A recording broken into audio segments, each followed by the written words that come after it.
जो मेरे हिसाब से एक बहुत ही बड़ा इशू बनेगा कल को भारत के लिए।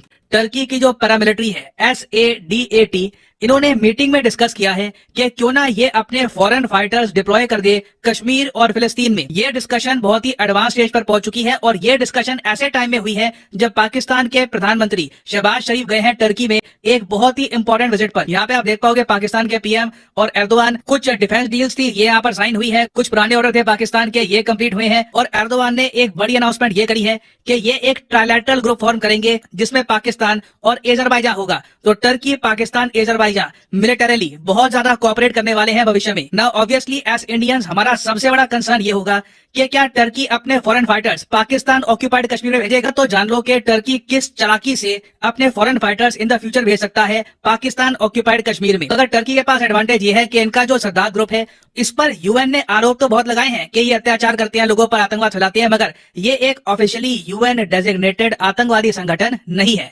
और पर्सनली आप अगर मुझसे ओपिनियन पूछें तो ये ग्रुप बनाना टर्की की एक बहुत ज्यादा, मैं कहूंगा, एक क्लेवर स्ट्रेटजी थी, कनिंग। 2021 से मैं फॉलो कर रहा हूं कि पहले पाकिस्तान की एयरफोर्स, फिर बाद में इनकी आर्मी। पाकिस्तान लगातार कॉपरेशन कर रहा है और डायरेक्ट कांटेक्ट में है सरदार के। मगर मुझे यहाँ पर एडमिट करना पड़ेगा कि मैंने उस वक्त सोचा था कि ठीक है कुछ ट्रेनिंग दे देगा सरदार पाकिस्तान को, या फिर सरदार के जो सोल्जर्स हैं इनके साथ कुछ ज्वाइंट डिफेंस कॉपरेशन होगी पाकिस्तान की, मगर नहीं। मैं काफी सरप्राइज हूं यहाँ पर। मुझे उम्मीद थी नहीं कि टर्की का सरदार डायरेक्टली यहाँ पर बात करेगा कश्मीर और फिलिस्तीन में डिप्लॉयमेंट की। और इससे एडवांटेज टर्की को यह मिलता है कि पाकिस्तान की सपोर्ट में टर्की के सोल्जर्स होंगे तो सही पाकिस्तान ऑक्यूपाइड कश्मीर में, मगर कल को इंडिया डायरेक्टली नहीं कह पाएगा कि टर्की, या फिर जो इनका नाम बदल चुका है तुर्की की जो सरकार है ये डायरेक्टली इन्वॉल्व हो चुकी है कश्मीर में। तो यहाँ पे आप देख पाओगे, इसलिए टर्की काफी बार कह चुका है कि जो इनकी प्राइवेट डिफेंस कंसल्टेंसी कंपनी है, जी हाँ खुद को ही कहते हैं कंसल्टेंसी कंपनी, ये बन चुका है अंकारा का सबसे बड़ा secret weapon. Ankara by the way capital है टर्की की। अब अगला क्वेश्चन आपके माइंड में ये आएगा, मगर टर्की ऐसा क्यों करेगा, इससे ऑब्वियसली इंडिया के साथ जो इनके रिलेशंस है खराब होंगे।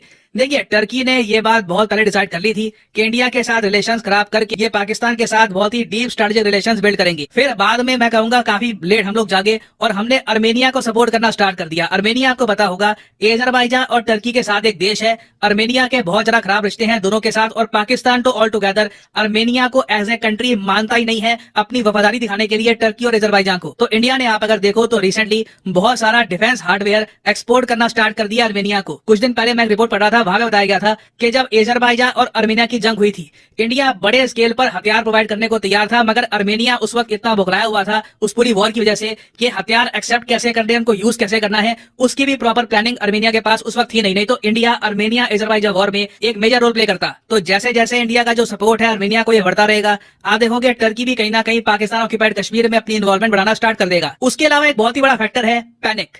हाल ही में आपने देखा होगा इंडियन आर्मी ने कैटेगोरिकली बार बार बोला है कि हम लोग पाकिस्तान ऑक्यूपाइड कश्मीर में ऑपरेशन करने को तैयार हैं। जैसे ही टॉप लेवल से ऑर्डर आएंगे इंडियन आर्मी आगे मार्च करना स्टार्ट कर देगी। ऑब्वियसली पाकिस्तान जो आज के समय बहुत ज्यादा खराब आर्थिक स्थिति में है, इंटरनली आप अगर देखो पाकिस्तान बहुत डिवाइडेड हो चुका है, इनके खुद के लोग इनकी आर्मी का सपोर्ट नहीं कर रहे, तो पाकिस्तान के लिए ऐसी स्टेटमेंट काफी फ्रैटनिंग है। तो बिल्कुल पाकिस्तान की सरकार टर्की के पास गई होगी हेल्प के लिए, और टर्की ने कहा होगा डायरेक्टली तो नहीं मगर इनडायरेक्टली अपने सोल्जर्स भेज सकते हैं हम पाकिस्तान ऑक्यूपाइड कश्मीर में। अब यहाँ पे आपका क्वेश्चन आएगा कि इंडिया के सामने अब क्या ऑप्शन बचती है। देखिए, हमारे सामने मेरे हिसाब से एक प्रॉपर रोड मैप तैयार हो चुका है कि पाकिस्तान के साथ टर्की भी एक फ्रेंडली कंट्री नहीं रहा भारत के लिए। तो भारत एक काम ये कर सकता है कि टर्की जो अभी के लिए FATF की ग्रे लिस्ट में है, इंश्योर किया जाए कि टर्की FATF की ग्रे लिस्ट में रहे बहुत लंबे समय तक, ताकि फाइनेंसिंग करने में ऐसे ग्रुप्स को इनको कुछ ना कुछ प्रॉब्लम आए। दूसरा काम हम ये कर सकते हैं कि रशिया के साथ, जी हाँ रशिया, देखिए रशिया की इन्वॉल्वमेंट मैं कहूंगा इन द फ्यूचर बहुत बढ़ने वाली है, क्योंकि अर्मेनिया देश का बहुत ही बड़ा सिक्योरिटी प्रोवाइडर है रशिया। एक्चुअली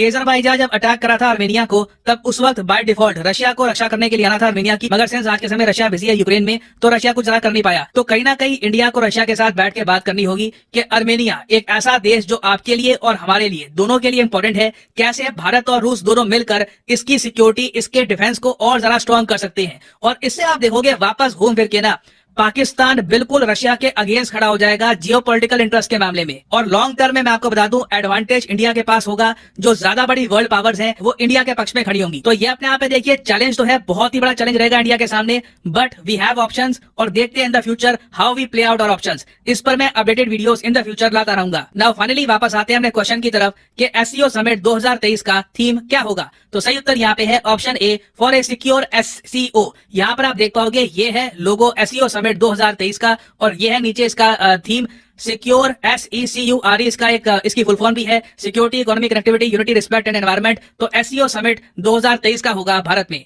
टर्की की जो पैरामिलिट्री है SADAT, इन्होंने मीटिंग में डिस्कस किया है कि क्यों ना ये अपने फॉरेन फाइटर्स डिप्लॉय कर दे कश्मीर और फिलिस्तीन में। ये डिस्कशन बहुत ही एडवांस स्टेज पर पहुंच चुकी है और ये डिस्कशन ऐसे टाइम में हुई है जब पाकिस्तान के प्रधानमंत्री शहबाज शरीफ गए हैं टर्की में एक बहुत ही इंपॉर्टेंट विजिट पर। यहाँ पे आप देख पाओगे पाकिस्तान के PM और एर्दोगान, कुछ डिफेंस डील्स थी ये यहाँ पर साइन हुई है, कुछ पुराने ऑर्डर थे पाकिस्तान के ये कंप्लीट हुए हैं और एर्दोगान ने एक बड़ी अनाउंसमेंट ये करी है कि ये एक ट्राइलैटरल ग्रुप फॉर्म करेंगे जिसमें पाकिस्तान और अजरबैजान होगा।